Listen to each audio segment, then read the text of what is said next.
চাচা, আজকে কিন্তু আপনার চায়ের স্বাদ আগের চাইতেও বেশি ভালো লাগতেছে।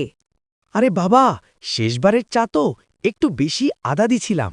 সত্যিই চাচা, আপনি জানেন না এই চায়ের দোকানটা আমাদের জীবনের কত স্মৃতির সাক্ষী।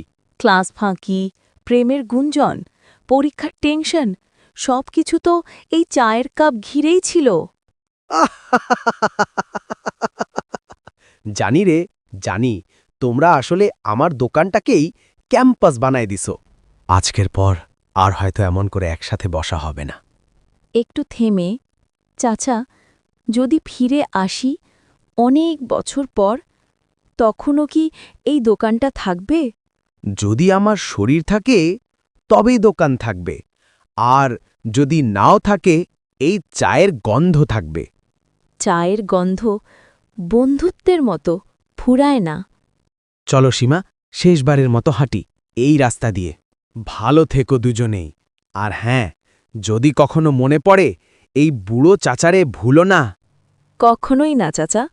চা দোকান থেকে বের হয়ে শীতল সন্ধ্যা, দুই বন্ধু হাঁটছে, ধীরে ধীরে গল্প করতে রাহি, তোর মনে আছে ক্লাস 9-এ আমরা লাস্ট বেঞ্চে বসতাম?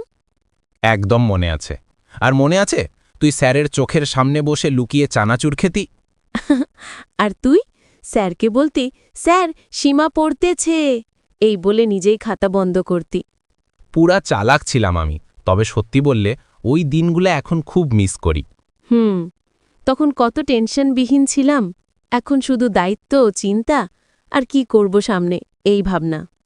ঠিক বলছিস, কিন্তু মাঝে মাঝে এইভাবে হাঁটা, গল্প করা, মনে হয় একটু থেমে যাওয়া যায়।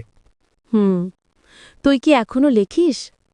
একটু আদ্র, আর তোদের কথা মনে পড়লেই কিছু একটা লিখি।